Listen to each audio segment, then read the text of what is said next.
Hello, ఇవాల్టి video అయితే కోలాటం ముగింపు కార్యక్రమం చేసుకున్నాం కదా. ఇది 4 స్తంభాల ఆట అంటారు దీన్ని. మాలిక 5, 10 చిటికలు. మాలిక అంటే ఏంటంటే ముందు 1, వెనక 2, పైన 3, సైడ్కు 2, మొత్తం 5 మాలిక వేసిన తర్వాత చిటికలు అంటే మన ఎదురుగా ఉన్న మనిషికి కోలలు ఇవ్వడం, వాటిని చిటికలు అంటారు. 5 మాలిక, 10 చిటికలు, 4 స్తంభాల ఆట. చూడండి అసలు ఎంత ఎనర్జీతో ఆడుతుర్రో, ఎంత చక్కగా రెడీ అయ్యి వచ్చిర్రో. పెళ్ళి కూతురు పెళ్ళి టైంలో రెడీ అయ్యి ఉంటారు ఇంత బాగా. మళ్ళా ఈ కోలాటం వల్ల ఎంత బాగా అప్పటి రోజులు వాళ్ళకి ఎవరికైనా అప్పటి రోజులు గుర్తు చేసినాయి. ఇదంతా ఒక 50-60 వేల ఈవెంట్. చుట్టూ lighting, photo, videos, sparkle lights, sound system అసలు పెద్ద డీజే లాగా సౌండ్ వస్తుంది. అందుకే అంత బాగా అంత ఎంజాయ్ చేసుకుంటా అందరూ అలసిపోకుండా 8ంటికి స్టార్ట్ చేస్తే 12 వరకు. నార్మల్గా రోజు అయితే 1 గంట ప్రాక్టీస్ చేస్తారు, కానీ ఆ రోజు 8ంటికి స్టార్ట్ చేస్తే 12 వరకు నాన్ స్టాప్గా ఆడుతూనే ఉంటారు. వాటర్కి మధ్యలో వాటర్కి ఒక 5 నిమిషాలు అట్లా బ్రేక్ ఇస్తారు, కానీ ఆ రోజు మొత్తం 12 వరకు అన్ని ఆటలు. ఒక్కొక్క ఆట 4 పాటలు అంటే 20 నిమిషాలు అట్లా ఆడిపిస్తారు. కానీ ఎవ్వరు ఎనర్జీ కొంచెం కూడా డౌన్ కాదు. ఎంత ఎనర్జీగా ఆడుతురో చూడండి అసలు. ఒకే డ్రెస్ కోడ్తో అందరూ పెళ్లి కూతురులాగా రెడీ అయ్యి రావడం, వాళ్ళ ఫ్యామిలీ మెంబర్స్ వచ్చి వాళ్ళ ఆడుతుంటే వీడియోస్ తీయడం, ఫొటోస్ తీయడం, వాళ్ళొక ఆనందంగా ఎంత బాగా సెలబ్రేట్ చేసుకున్నారో. ఇదైతే మొత్తం ఒక పండగ వాతావరణమే ఉంది.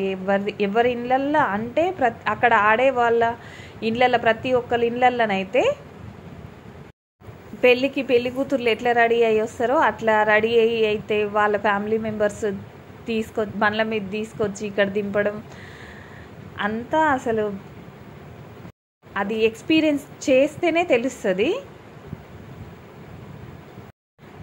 నేనైతే కోలాటానికి వెళ్ళకముందు రోజు సీరియల్ చూడడం, సీరియల్ లేని టైంలో ముచ్చట్లు పెట్టుకోవడం, దీంతోనే టైంపాస్ అయ్యేది. కానీ ఇక్కడ కోలాటానికి వచ్చినాక మంచి ఎక్సర్సైజ్ అవుతుంది. నలుగురితో మాట్లాడుతుంటే మంచి ఆలోచనలే వస్తాయి. మంచి విషయాలు, మనం తెలియని విషయాలు చాలా తెలుసుకోవచ్చు నలుగురిలోకి పోయిన తర్వాత. అంతకుముందుకు పని చేసుకోవడం, టీవీ చూడడం. ఈ కోలాటం ఆడడం వల్లనైతే నాకైతే నా ఫేస్ కూడా నీట్గా అనిపించేది. ఎందుకంటే స్వెట్ అంతా వెళ్ళిపోతుంటుంది కదా, ఫేస్ అయితే నీట్గా అనిపించేది నాకు. నేనున్న వెయిట్కి నాకు కొంచెం దూరం నడిస్తేనే ఆయాసం అనిపించేది, కానీ ఇట్లా ఫస్ట్ 2 డేస్ ఆయాసమే అనిపించేది ఆడాలంటే. కానీ అది మనసుకి నచ్చిన ఆట కాబట్టి ఇప్పుడు నేను ఎంత దూరం నడిచినా ఇది అలవాటు అయిన తర్వాత ఎంత దూరమైనా నేను నడవగలుగుతా. ఇప్పుడు ఆయాసం అలసిపోకుండా నడవగలుగుతా. అక్కడ చూడ్డానికి వచ్చిన జనాలు చూడ్డానికి వచ్చిన జనాలకి ప్రసాదాలు అవి కూడా ఏర్పాటు చేసారు ఇక్కడ.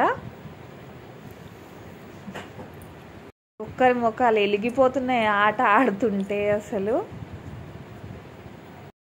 ఇప్పుడు ఆడే ఆట పాట అయితే ఈశ్వర పరమేశ్వర శ్రీశైల కొండపైన వెలిచిన మల్లీశ్వర ఈశ్వర పరమేశ్వర ఈ సాంగ్.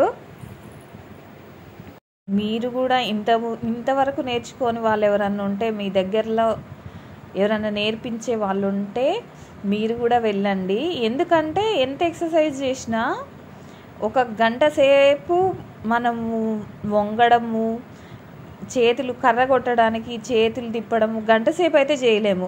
ఒక 10 నిమిషాలు చేయగానే అలసట అనిపించి ఆపేస్తాము. ఇక్కడ అట్లా ఏముండదు. ఎందుకంటే ఇది మనసుకి నచ్చుతుంది కాబట్టి వాళ్ళకంటే మనం మంచిగా వేయాలి, ఇంకా నేర్చుకోవాలి అనేది ఉంటుంది కాబట్టి అసలు అది ఆ నొప్పి మనకు తెలియదు, ఆపేయం అసలు.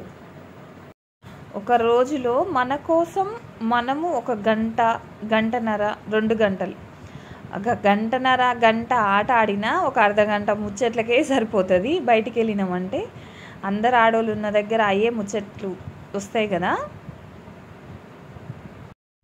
ఆ టైం మన కోసం మనం తీసుకొని రోజుకు 1 గంట అయితే నేర్చుకోండి. మీ దగ్గర ఎవరైనా ఉంటే, నల్గొండలో అయితే మేము ఎక్కడున్నా మీ దగ్గరికి మేమే వచ్చి నేర్పిస్తాము.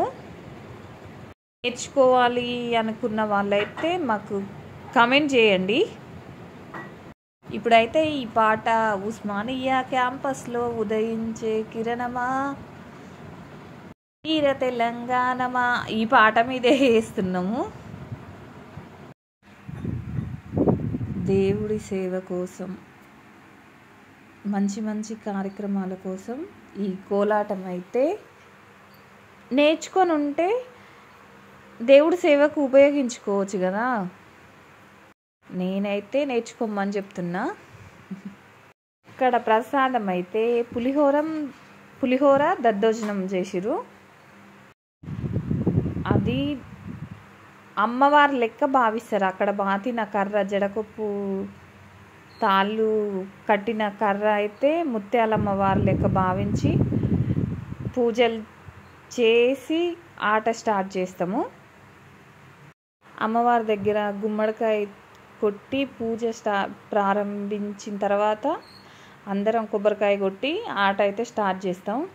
ఇప్పుడు వేస్తున్న పాట ఏంటంటే, శివుని మెడ చుట్టుముట్టు నల్ల నాగులో ఈ పాట మీద అయితే వేస్తున్నాం.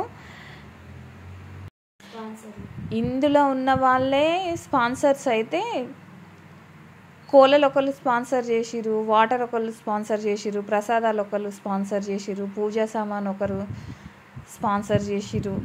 ఇంకా పెద్దవి అంటే ఈవెంట్ ఖర్చు మొత్తం పెద్దవాళ్ళు స్పాన్సర్ చేసిరు. చీరలు ఒకళ్ళు స్పాన్సర్ చేసిరు, లైటింగ్కి సౌండ్ సిస్టమ్కి ఒకళ్ళు స్పాన్సర్ చేసిరు, స్పాన్సర్స్కి శాల్వలు కప్పడానికి కూడా ఇంకొకరు స్పాన్సర్ చేసిరు.